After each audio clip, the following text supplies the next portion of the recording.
सन 80 का वह प्रसंग आपके सामने रख रहा हूं।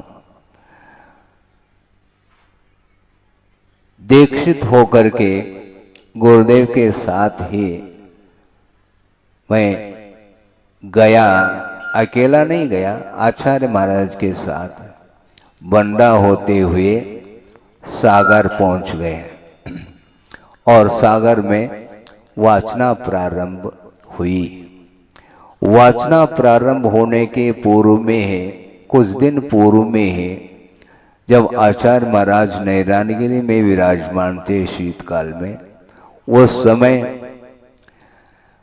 पंडित पन्नालाल जी साहित्याचार्य सागर, उन्होंने गुरुदेव के चरणों में विनम्रता पूर्वक निवेदन किया कि महाराज, विद्वानों के द्वारा सिद्धांत ग्रंथों का आलोड़न करके जो अनुवाद और संपादन आदि कार्य किए हैं, जैन समाज के लिए बहुत बड़ी उपलब्धि हुई है उनके द्वारा, किंतु वो सारे सारे सिद्धांत ग्रंथ लाइब्रेरी में बंद हैं और आपके सानिध्य में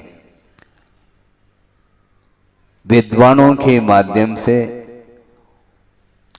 सिद्धांत के विषयों को हम और सुनना चाहते हैं, ताज़ा करना चाहते हैं और बीच बीच में उसमें जो भी त्रुटियां हों उनको दूर करने के लिए आपकी बड़ी आवश्यकता है। तो गुरुदेव ने कहा, हाँ सोचते हैं, देखते हैं, ये तो परंपरा उनकी चल रही है। और समय पा करके सागर जब पहुंच गए तो उस समय उसके पूर्व में ही उन्होंने आशीर्वाद दिया था और वाचना प्रारंभ हो गई। उस वाचना के दौरान बहुत एक मार्मिक प्रसंग हमें प्रथम बार सुनने को मिला है। धौला का अध्ययन तो पहले किया ही नहीं था, न गोमटसर का अध्ययन हुआ, मात्र 24 टाना और तत्वार सूत्र तक हमारा ज्ञान सीमित था।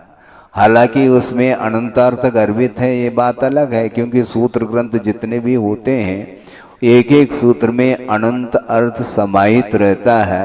उसकी विराटता को उद्घाटित करने वाले टीकाकार हुआ करते हैं और उनके माध्यम से ही हमें उसकी गहराई पकड़ में आती है।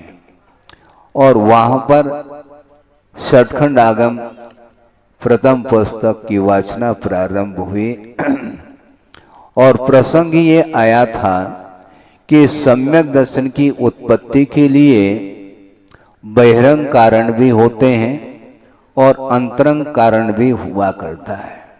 जैसा कि आप लोगों को ज्ञात है, यदि पढ़ा हो, कुंद स्वामी ने स्पष्ट किया है कि सम्मत तस्य निमित्तम जिन सुत्तम तस्य जानया पुरुषा अंतर हेदु भणिदा दंसन मोह सखे पौड़ी। सम्मत तस्य निमित्तम जिन सुत्तम, जिनेन्द्र भगवान के द्वारा जो उपदिष्ट सूत्र है अथवा श्रुत है, वही सम्यक दर्शन के उत्पत्ति में बहिरंग कारण है।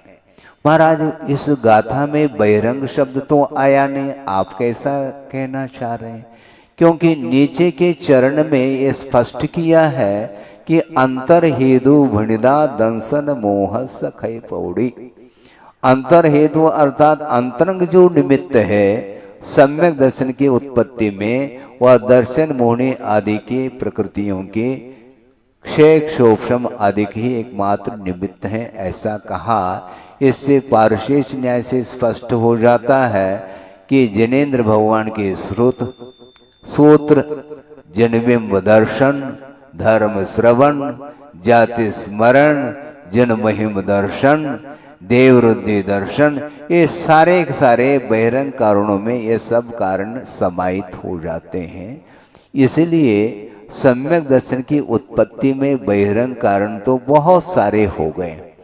प्रश्न ये उठाया है शिष्य के द्वारा, प्रश्न उठा, शिष्य प्रश्न करने वाला वहां पर तो कोई है ही नहीं, किंतु स्वयं आचार्य पूर्व पक्ष बना करके समाधान देते हैं और पूर्व पक्ष को उन्होंने रखा है कि महाराज चारों गति में सम्यक दर्शन की उत्पत्ति होती है, हम मानते हैं, और अधोगति में सम्यक दर्शन की उत्पत्ति में जो बहिरंग कारण है वह प्रथम पृथ्वी से लेकर के तृतीय पृथ्वी तक धर्म श्रवण के माध्यम से भी सम्यक की उत्पत्ति होती है। और उसके नीचे के जो पृथ्वी में रहने वाले जो नारकी हैं, उनको जो मिथ्या दृष्टि नारकी हैं, उन्हें मात्र दो ही निमित्त हैं बहिरंग निमित्त, एक जाति स्मरण और एक वेदनानुभव निमित्त है।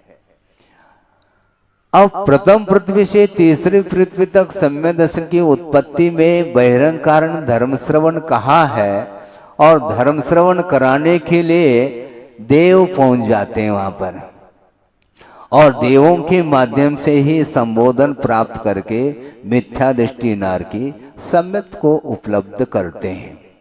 प्रश्न ये उठाया है कि महाराज ये तो ठीक है, देवों के माध्यम से धर्म श्रवण हो गया, क्योंकि सारे नारकी मिथ्या दृष्टि ही होते हैं, अथवा सारे नारकी जो सम्यक दृष्टि होते हैं, ऐसा तो है नहीं, दोनों प्रकार के नारकी वहां पर होते हैं।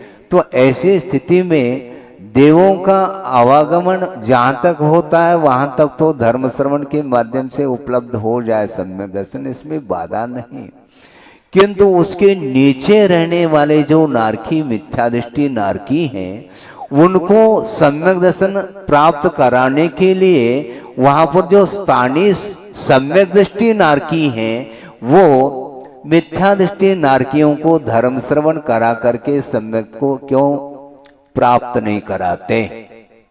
ये प्रश्न लंबा चौड़ा प्रश्न है, विस्तार हो गया। अब इसका उत्तर ये दिया है आचार्यों ने, वो आपके सामने रख रहा हूं कि वहां पर भव संबंधेन